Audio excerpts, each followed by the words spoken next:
kelayotgan fidoyi ijodkorlar sifatidasiz.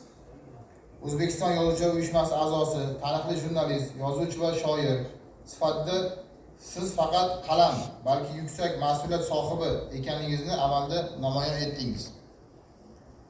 Ijodingizda vatanparvarlik ruhi, inson qadri, ona yurtga muhabbat va sadoqat tuyg'usini ustuvor. Shu bois asarlaringizni o'quvchilar qalbiga yetib boradi. Ular ruhiyatida ezgulik chorlaydi.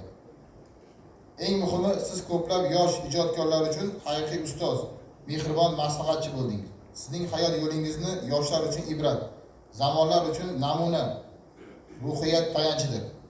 Muhtarama ustoz, sizni yana bir bor qutlug' yosh bilan muborakbod etamiz. Hamisha ilhom og'ushida bo'ling. Sizga mustahkam sog'liq, oilaviy baxt, saodat, xotirjamlik, yurtimiz tinchligi, xalqimiz farovonligi hamda yoshlar tarbiyasi yo'lida xizmatlaringizga omadlar tilaymiz. Hurmat bilan Mudofaa vazirligi axborot departamenti hamda Ma'naviyat departamenti jamoasi nomidan